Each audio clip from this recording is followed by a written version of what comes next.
Hello, hello. Welcome to yet another episode of the Let's Play That Never Dies, Final Fantasy XI.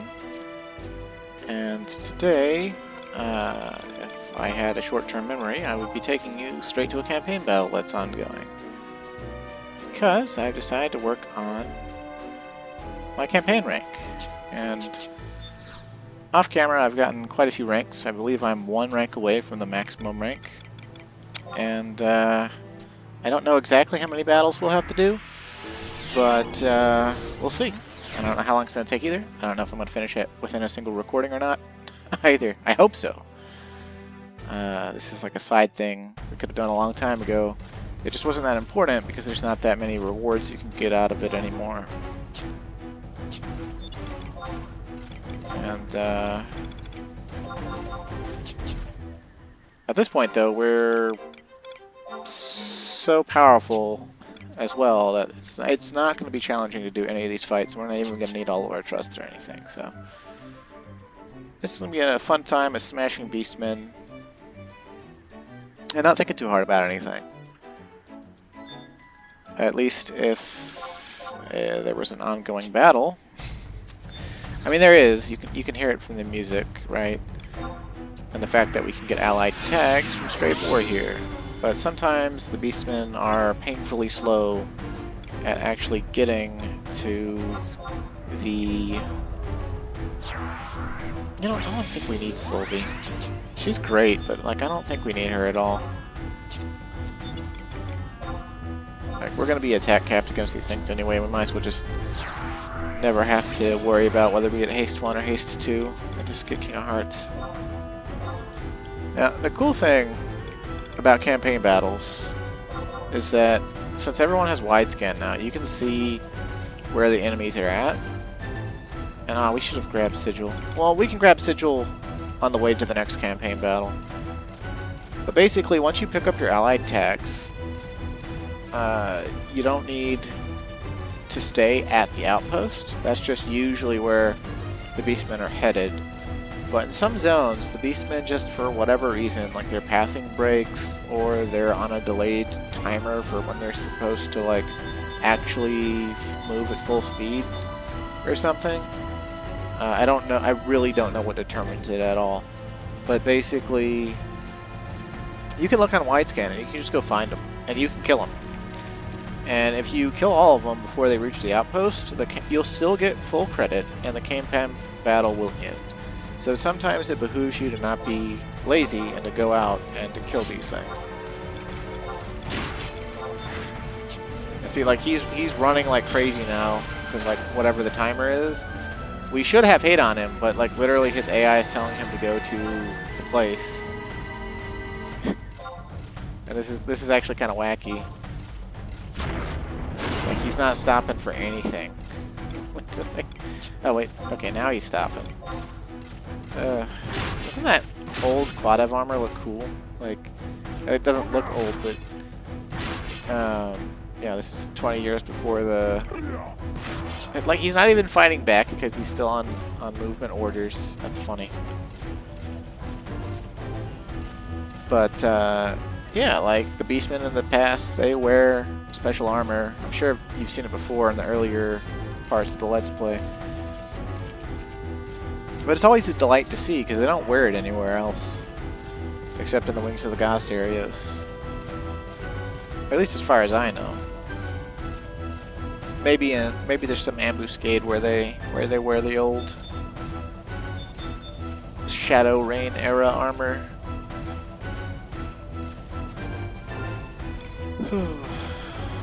There's another Bodo Shield Warrior.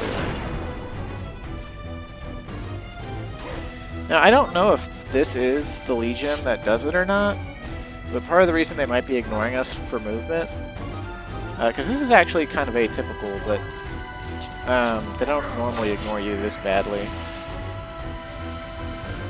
But there's certain Legions of the Beastmen that all they do is they run to the outpost, and instead of fighting, they immediately start a summoning animation. And if allowed to finish, they erect a belfry or a turret or whatever that spits out animals that attack the outpost, like tigers or gnolls or other various beast creatures. There's an entire wyvern one and other stuff like that. And they've returned victorious? Oh, how were they victorious? Oh, whatever. We earned 1,000 allied notes. And that's what's important, because I believe ranking up is determined by some algorithm with how long it's been since you last did campaign versus how many notes you've earned.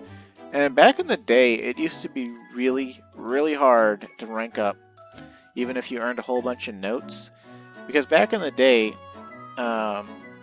if you waited too long and didn't do any campaign, you would actually earn negative points towards your next evaluation. And so what would happen is you could get stuck in a loop where you did so much campaign, you know, one day, but then the next day you didn't do any at all. And then the next day you didn't do any at all. So, but then you finally had time to play again. You did a whole day of campaign, but you racked up so many negative points in the past 2 days that even though you've earned the amount of allied notes you need to rank up, the evaluator is just telling you that you broke even.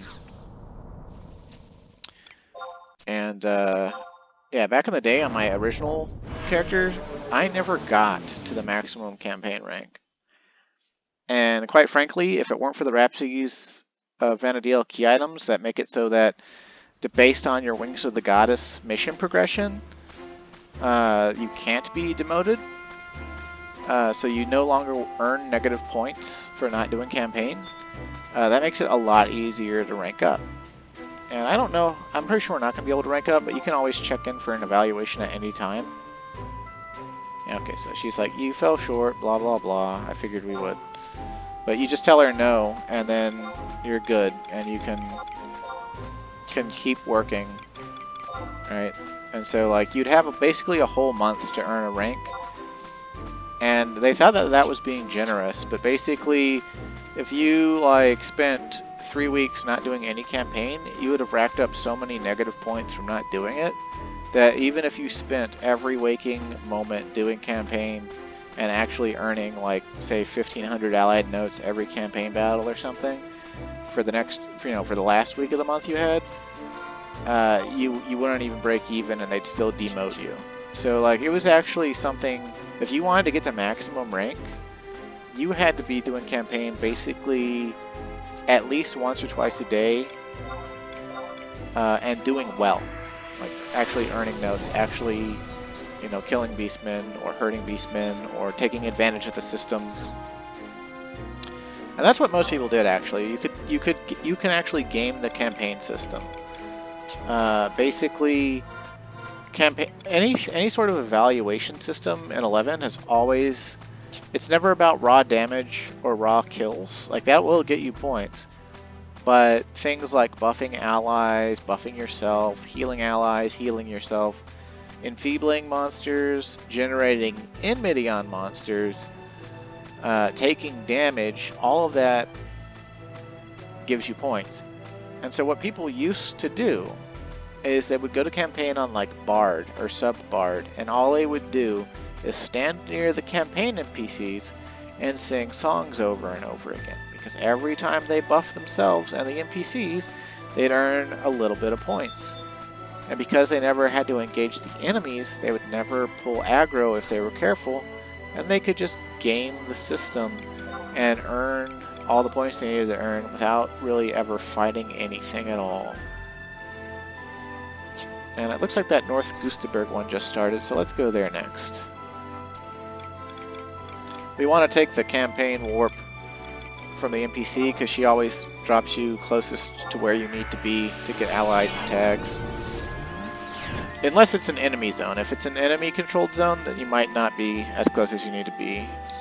I'm sure someone out there has written up all the most time efficient ways to get to the campaigns. Excuse me. Sorry if you heard slurping, I was just taking a drink. But yeah, I don't think it's that pivotal, especially with mounts. We don't need to, like, min-max or figure it out 100%. Ooh, we gotta fight Kulan heavy shells. And thankfully, they're right by the outpost. Ooh, and Dado Vanguard? Okay.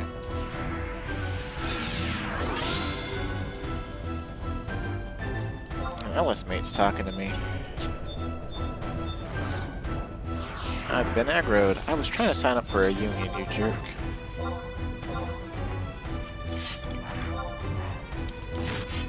People talking to me.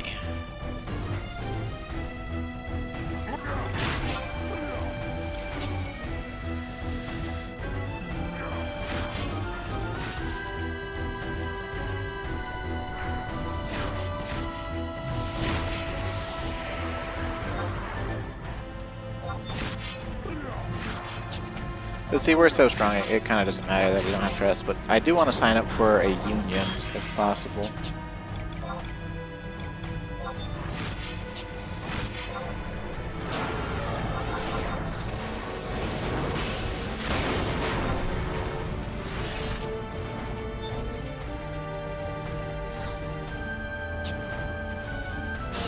Oh my god, you stupid turtles.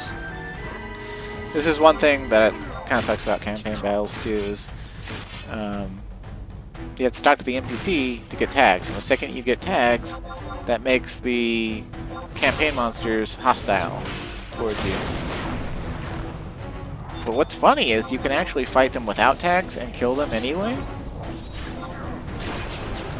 And the only way that would be important is like if for some reason you couldn't get tags and you were just like walking through the zone. To help people who had tags. Like if you didn't care about the thing. But yeah, this is another... Are you serious?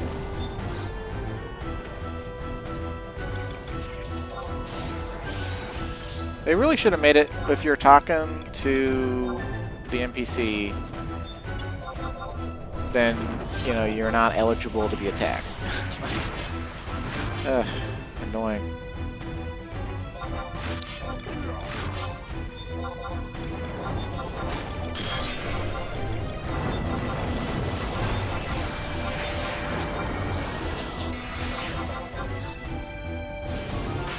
Yeah, we should summon out King. Because we don't need it, but haste 2, having haste 2 and some healing and Dia 3 is always nice. Mainly the haste 2 though, we just want to swing faster. Like we don't need cap delay reduction, but being close to it would be nice.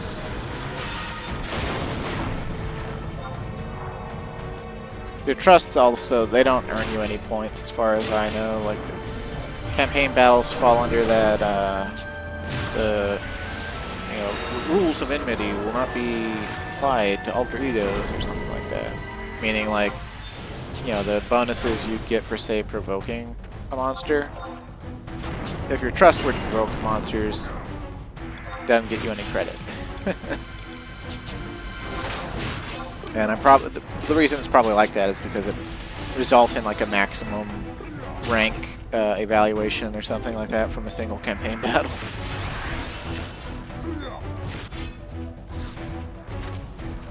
Dobo Venom Tail.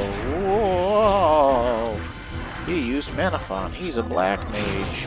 And now he's a dead mage. But yeah, every so often they run... oh, Vigo Head Taker. Can he take my head? No, but I can take his. This is the kind of power I used to dream about having back in the 75 era. It's like, I wish I was as strong as the generals of campaign. Because like back in the day, you know, you'd be holding these positions, these forts with other adventurers, and like you'd be struggling. Like even with full party of 75s, you'd be struggling. And especially if you had to fight the NMs. And so then whenever the NPC legions from Bastok, Sandoria, or Winder showed up, it was always a big deal.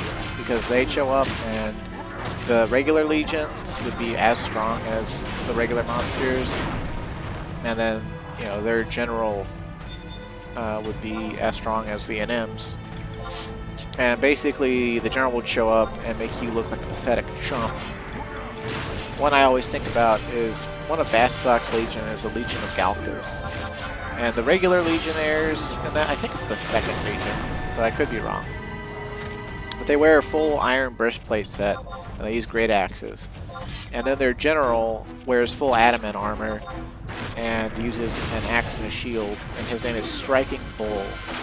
And he uses Mistral Axe almost exclusively, meaning he can attack from 15 yards away, or yalms away. And every time he uses Mistral Axe, a chat message pops up saying, "Whoops, my hand slipped," and he could one or two shot the regular beastman with his Mistral Axe. And it was just always like a thing I wished that, I wish I was strong enough to, be that strong. And nowadays we are. We're far stronger than that, actually. And so now, when a player is actually, even a single player is engaged in a campaign, it's actually a challenge to see if the good guy NPCs will actually even get to show up before the player character has eliminated the entire Beastman Legion.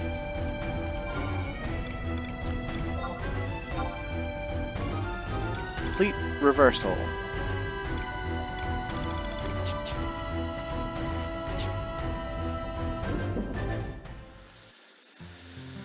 Ah, but say, hey, look at that. Your valor in battle has earned you a claim to Coyote Union spoils. I always take Coyote Union. Oh look, you can get ancient currency from campaign battles. Dun da da da. Yeah, unions are something they added in to make campaign battles more appealing. And occasionally they do a campaign, where the monthly special campaign is you get bonus rewards from the Union campaign chests.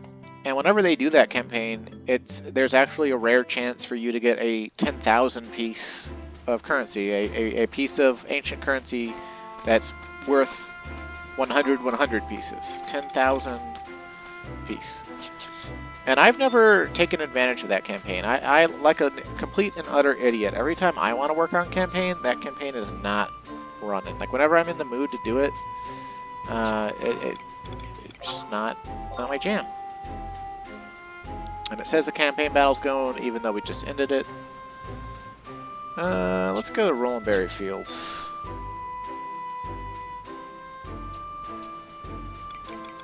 Yeah, I don't know if anyone's charted the way the legions are dispatched, but I think it's on timers.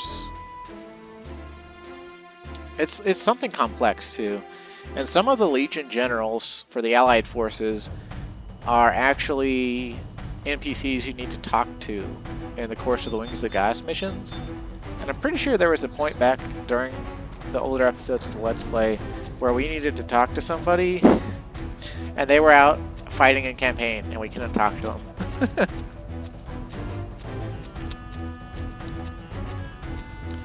But I figured this was worth recording because, side stuff is all I've got left to record for the game anyway. And, I could start recording gameplay, but I figure that's, that doesn't really need commentary, like my Aita video I just put up, or we just Zerg Aita with, use like the second hardest boss in Sortie or whatever. Although, that's kind of a misleading, because the Sortie basement bosses all have gimmicks, and depending on how you approach them, some are harder than others. Like, there's currently two meta strategies for Sortie. One's the mage method, one's the melee method. The melee method is basically, you get two heavy damage dealers that do a lot of damage, like that's their sole purpose of their job, like Dark Knight or Warrior, or Samurai. You get a Bard, a Geomancer, a Corsair, and a Scholar or a White Mage. White Mage is preferable, in my opinion. and you just go around doing the sortie objectives and killing the bosses. And it's pretty easy if you're geared past, like, oh hey look, I was just talking about him. Striking Bull. Yeah, it is the 2nd Legion. Hot damn, called a police and a fireman. You're an inspiration, Striking Bull, and you're also shorter than me. Haha. But, got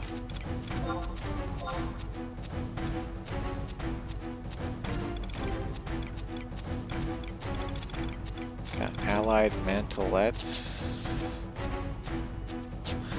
Oh yeah, okay, these things were put in towards the end of Wings to the Goddess to help soloists, basically. You stand near them, they give you, I don't know what the regen effect is, I guess we could see. Oh, we killed it. Its power's all gone. Never mind. Okay, maybe we can see it with this one. No, don't heal me. I'm trying to see something. Okay, so what is that, 15? Yeah, 15. 15 tick regen, 3 tick refresh, and how much TP are we getting? 30 TP. So back in the day, this would have been 3 TP, 3 MP, and 15 HP for just for standard Nero to help. Yeah. But when you stand near them, though, their power depletes.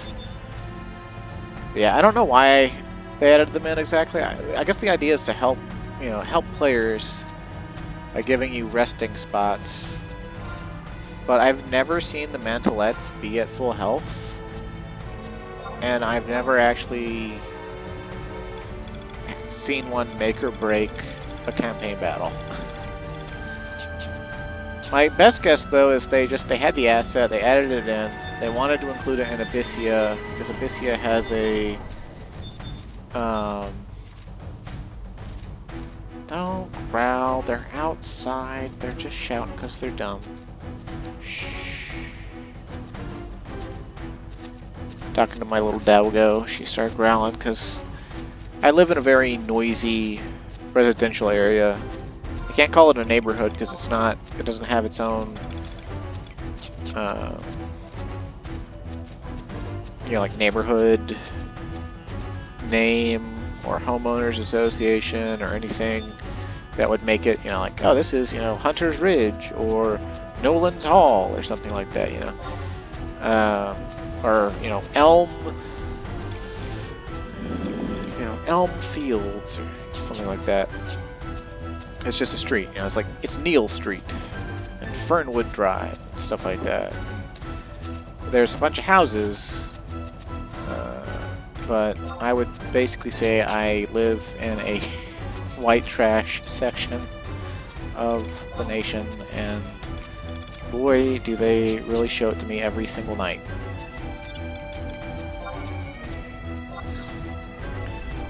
Now, I guess another peculiarity about campaign battles is, of course, they came out before mounts. Mounts are very new in the grand scheme of things for 11. I don't know when they started coming out with mounts, but they are new. The first mounts in the game, the original mounts were all chocobos. First, rental chocobos only. Then, sometime during late Ottergon or mid Ottergon, they added in chocobo raising, which I've done when it was new. I haven't done it in this Let's Play at all, so I don't remember how to do it. I just know it also takes a long time. But if you raise the chocobo, you can get a chocobo whistle with 20 uses and summon a chocobo in any outdoor area that allowed it, which is usually any area that allowed rental chocobos. And I think a couple that didn't, but I can't verify that. And so those were it. Those were your mount options until they added in mounts. And mounts they kind of broke everything as far as danger of the world goes. And we've got the NM. And we one-shot him. No, we can't. He did perfect dodge. Bitch. It's okay, though. We have our ways. Buddy, I'm gonna shoot you now. You can't. Perfect dodge does not work on ranged attacks unless the monster has another special flag that makes their perfect dodge make them immune to ranged attacks. Which some NMs do, but most NMs don't.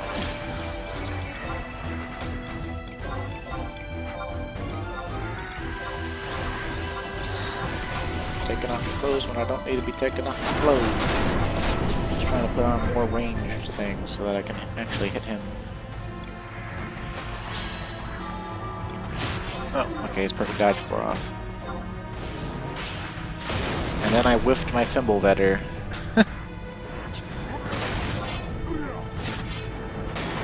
Yeah, this NM's gimmick is he's a thief, and then he's got like his buddy that pops out whenever he's doing anything special. And that's basically so that his sneak attacks can work.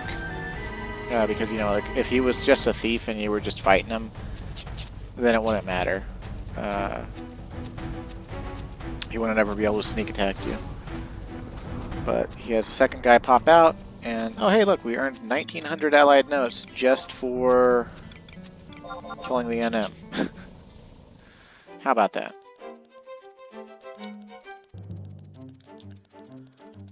But yeah, back in the day, he used to wreck shit because the NM quadivs in Wings of the Goddess for campaign battles, they have a special ore toss move that's like ore grenade or something like that, or ore shrapnel. It would hit everyone in a frontal cone for like 12 yards, 12 yalms, and super lethal.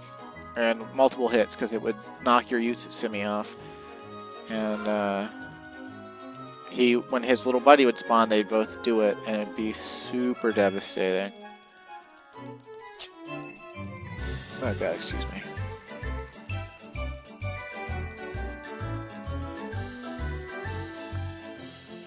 I never know where the frickin' coffer is in Rollenberry.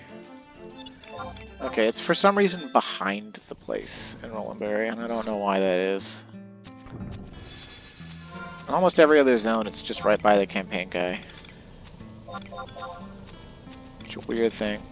You can get all sorts of stuff from campaign spoils, by the way. You can get certain level 75 weapons that had special latent effects, usually related to party size or HP percentage. You can get spells, sometimes even spells that are above level 75. The ancient currency, of course. And then I'm sure there's probably other special stuff other than the 10,000 pieces you can get during the campaign. But I don't actually know what it is. Because like I said, I've never actually participated in the campaign. So.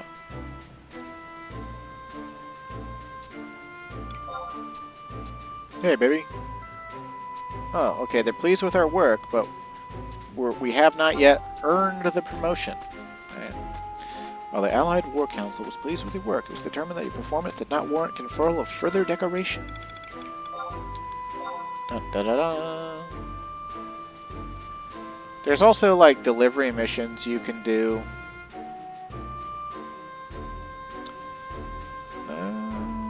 Let's go save East Ronfar. Let's go save the elves. They're routinely sucking, so let's go save them.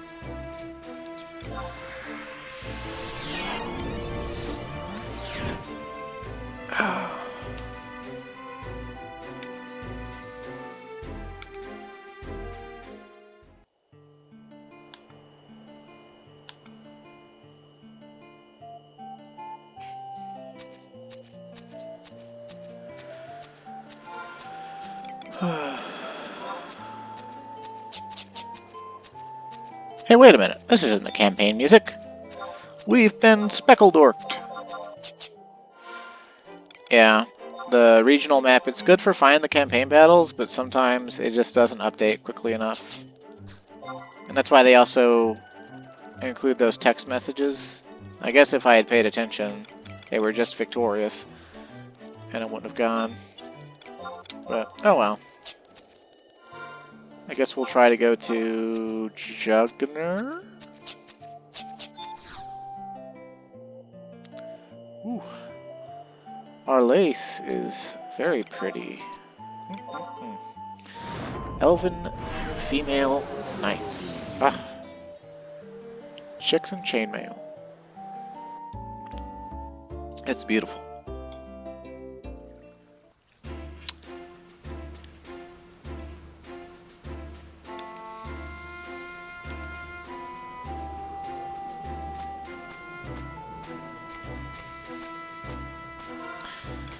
But yeah, so let's see.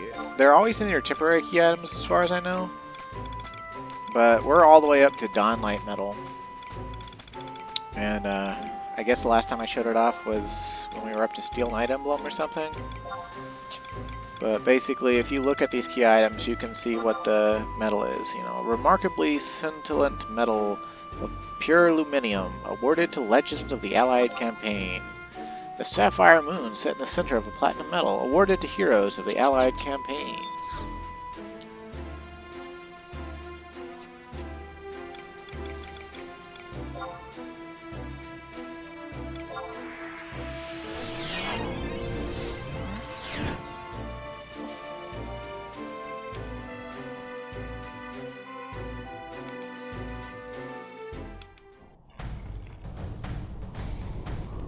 As far as real life goes, because I gotta get a little bit of my bitching in, I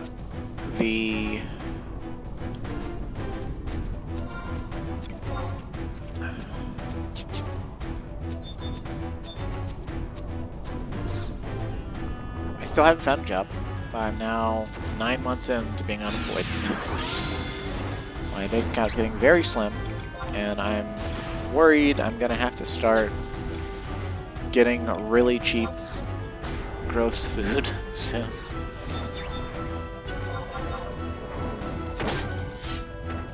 Of course, today is the 19th of September, I think, or 18th. What day is it? Yeah, 18th. And the last 8 days have gone by in like a whirlwind.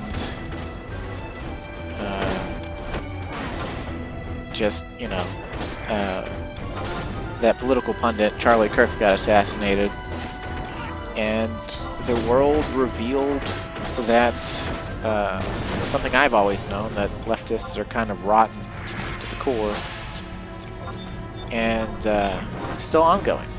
The world of spin that we live in is trying to spin, you know, a guy who never hurt anybody. You know, who never argued from a place of hate. You know, he said things people didn't like because we live in a civilization where individualism is pedestaled.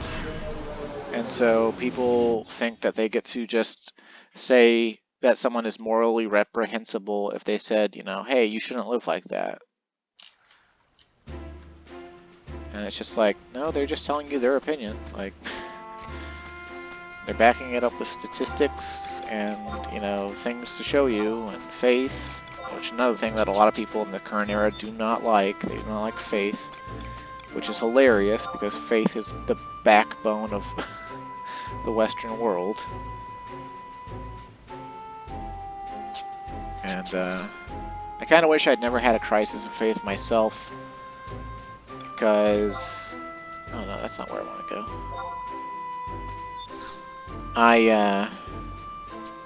I did 2 years in college, and definitely had my opinions met with a lot of scorn. I think I talked about it at least once during the course of this Let's Play, but I was an honors student, technically.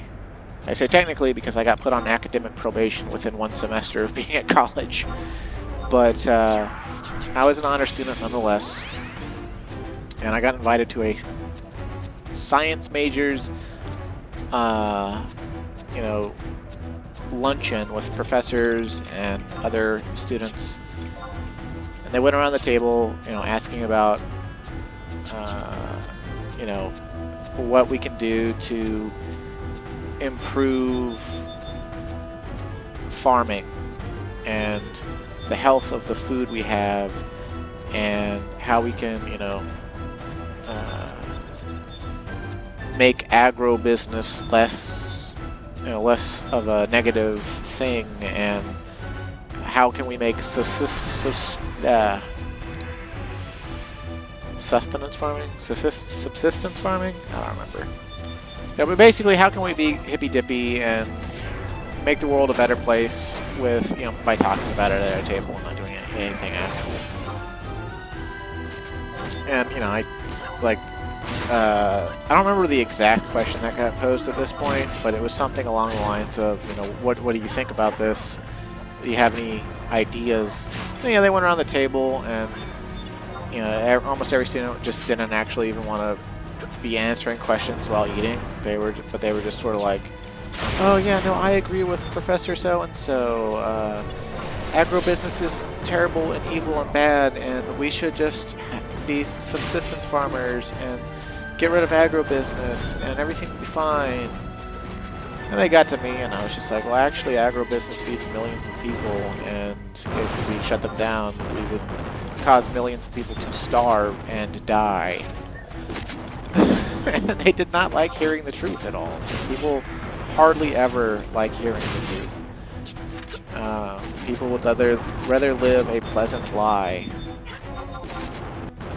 And if you don't think that that's true, then I can't help you, because it's so thoroughly in our society now. Like, we have an entire ideology that says, hey, you can dramatically alter your physical body, and if you do, that will make you the opposite sex.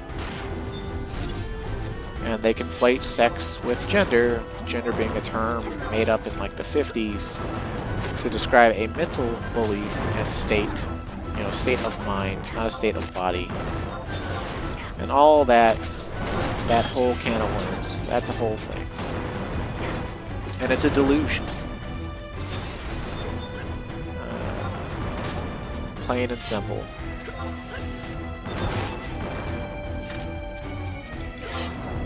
And, the Charlie Kirk guy, he was on that side of the aisle. He wanted to help people, and he that believed that delusion, but he thought the best way to help them was to tell them the truth and tell them to accept their actual physical body, and, develop a healthy mindset. Not this, don't put yourself at war with reality, because you won't win, right? And, yeah, he was shot for it. And, in front of his wife and kids, and he died. And even if he had made it, from what I understand, the way the bullet hit his neck, because it hit him, I watched the video, it looked like it hit him just above the right clavicle and went through his neck. Apparently, it went through his neck and his ribs and hit his bulletproof vest, ricocheted off of his vest, and severed his spinal cord. So when he got shot, he was not instantly killed, but basically instantly incapacitated. Like, he was not conscious anymore. And that's, I guess, something of a mercy, because it means he didn't feel the extreme amount of pain that would have come along with such a grievous wound. But, it also meant, like, almost everyone who saw the video agreed. They thought he was dead when he got shot. And I certainly thought he was, the way he went limp. But apparently they got him to the hospital in time, and he got stabilized for a little while. There was a thin thread of hope, but he'd lost too much blood.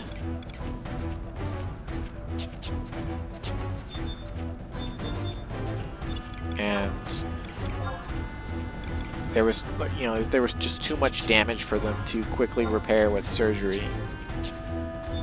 So he died. And much more than that, you know, people cheered. He was assassinated for speech. And people cheered and danced and made this, and are still cheering and dancing, by the way. Like, it's disgusting. I wish I didn't feel the need to talk about it, but, you know,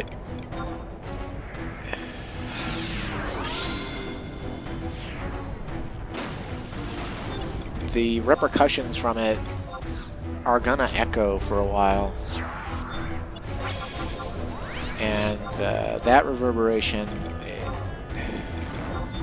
we're in for some hard times.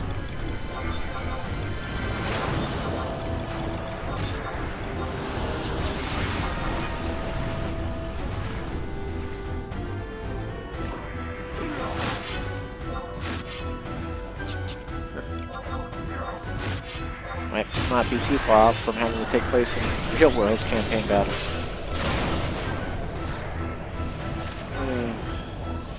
What a shit show.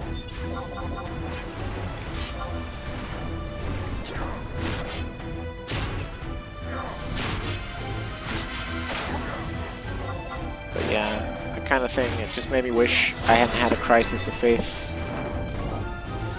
Because I went to college, and I made friends in college. Most of my friends were of atheist or agnostic persuasion. You know, at a time, you know, it's the early 2000s,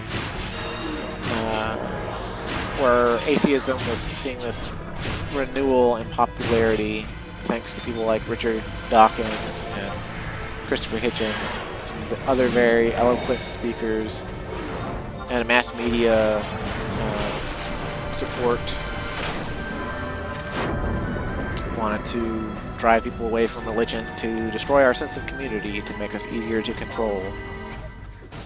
And it's less that I fell for any of that, more that the friends I'd made were like badgers about it. You know, they were constantly joking, you know, at my expense, at the expense of anyone religious or faithful. And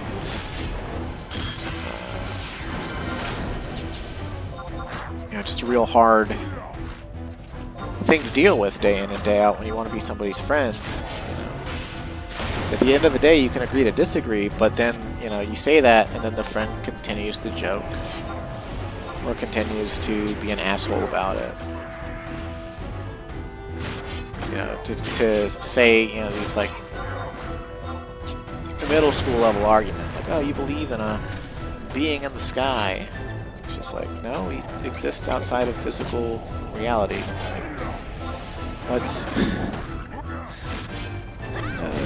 Like, you realize when you look up, you're not necessarily looking up, right? Like, you're looking out into the cosmos.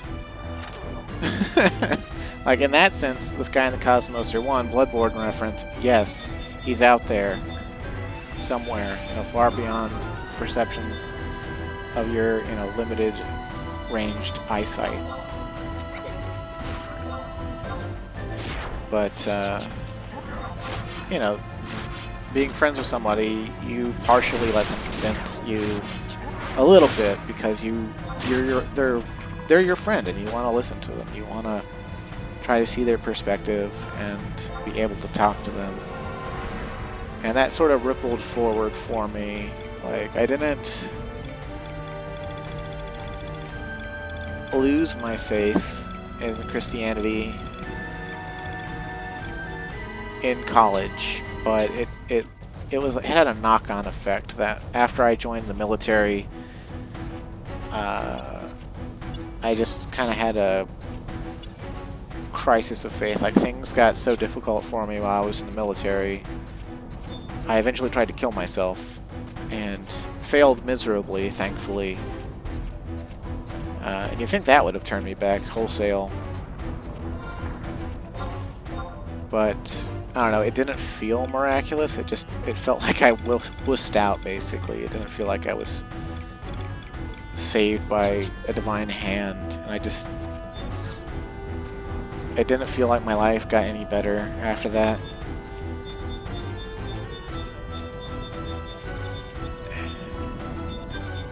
But it did, actually. It got better. I became more confident. I did things that... But, you know, it still carried forward, because after I got better, I didn't turn to scripture. I turned towards vices. And, like, I went to Japan, you know, I had, you know, mind-blowing sex with a prostitute. And, you know, like, you know, things like that. You know, I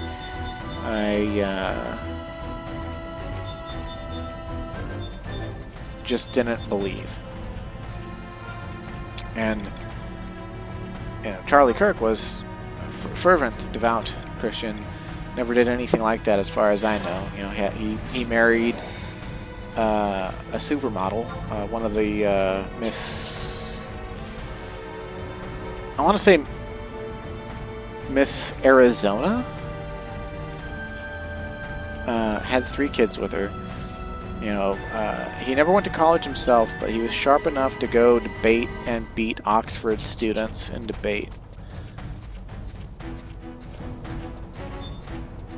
Which is, I guess, more of a condemnation of how far college and universities have fallen. Because they don't actually add anything of value to you other than credentialing.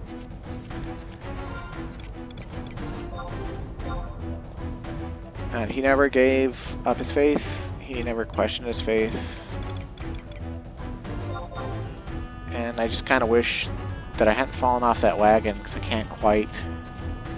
Like, his assassination, it doesn't make me feel comfortable turning towards faith like I want to so badly. Like, I'll say Christ is king, and, you know, I look through my Bible, but it just doesn't feel like...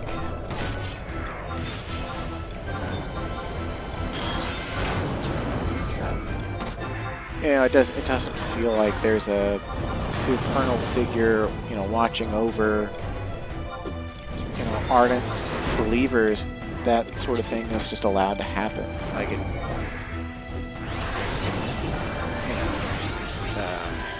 know, it almost makes me want to turn to Gnosticism and the whole, which I think the algorithm has actually recently popularized. You know, talking about the monad and Yaldabaoth and the aspect of Sophia and all that, and how the Yahweh is actually Yaldabaoth, and he's a corporeal entity that is not actually the God Most High. He's just God of physical space, because Sophia tried to have a divine child without a father or something, and it just caused a, you know, basically a physical freak of nature to be born, and it's kind of a condemnation of single motherhood, which is another thing that's actually super wrong with our society right now. There's just not enough family units, not enough fathers, not enough mothers who care to have fathers, keep fathers around.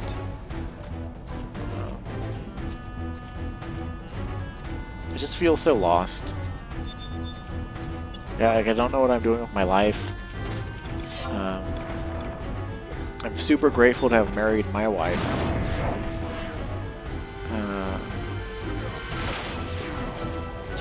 But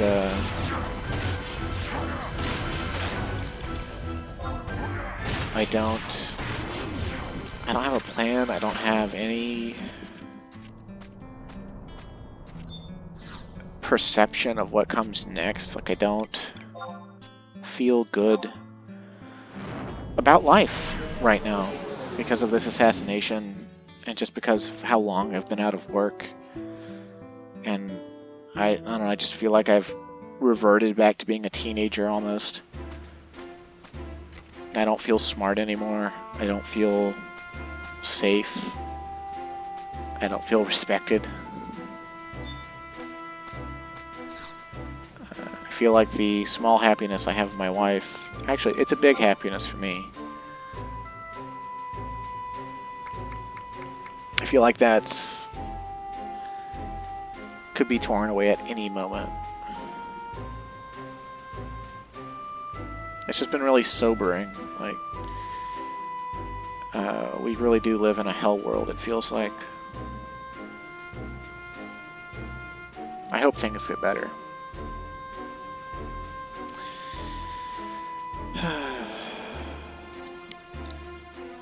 If you didn't tune out when I started talking about real world stuff, thank you. I apologize for going there.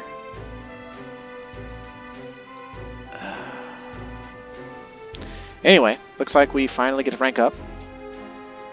I say finally, but it really wasn't that inconvenient. We did 50 minutes, and I think we're getting the final rank here, so looks like it's the same cutscene as always. That'll be enough. I'll take it from here, soldier.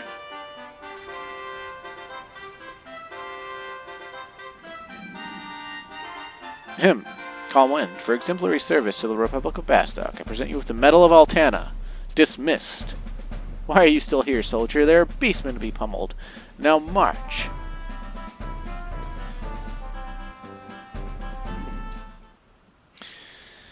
And as far as I know, the Medal of Altana is as high as it goes. There is no other further medal. An adamant medal engraved with the outline of the Dawn Goddess, awarded to saviors of the Allied campaign, the most prestigious decoration obtainable. And apparently back in the day, once you got to the Medal of Altana, that would cause you to not be able to be demoted anymore. And that's the original way where you got to no longer being demoted. But nowadays, to make it easier on players, because this is old content that, like I said before, doesn't do much for you, they made Rhapsody key items make it so that, you know, depending on your Wings to the Gods mission progression, you won't be demoted.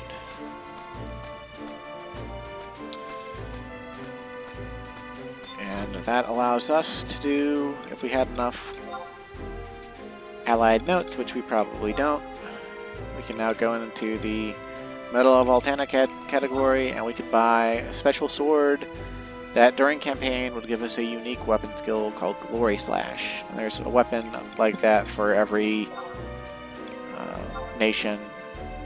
We could also get this weird TP cape, which back in the day that was probably a pretty insane cape to have on during campaign. It's certainly not worth 50,000 allied notes. So maybe as I do campaign, at some point I'll be able to show off Glory Slash. It's a unique weapon skill that, as far as I know, is found nowhere else. Sandioria's is the Uriel Slash that you see Valinor will do all the time.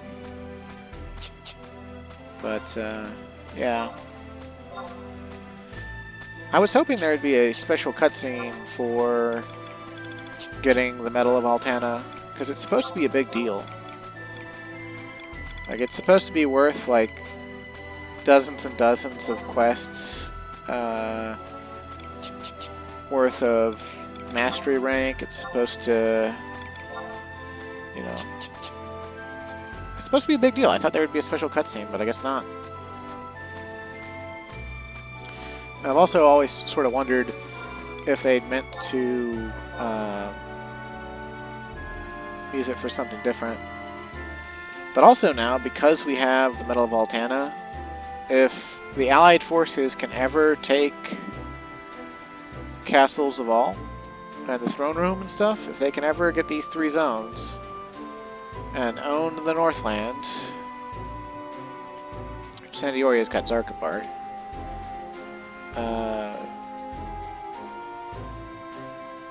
then we could potentially do the BCNM versus the Shadow Reign era version of the Shadow Lord called Fiat Lux, and get some really cool lock style armor. But in order for that to happen, we'd probably have to do a whole much war campaign and really sway, the campaign map. We'd have to make Bastok take these zones, or basically just make the Beastmen lose them, right? You see the gauges? How Beastmen gauge is full? Yeah, that means they're probably not going to get taken. But the only way you earn gauge, as far as I know, is doing campaign battles there. But I'm not super versed in the knowledge of campaigns, so I don't know. If you want more campaign detail, maybe ask somebody else. Oh, I don't know if I'll upload this or not.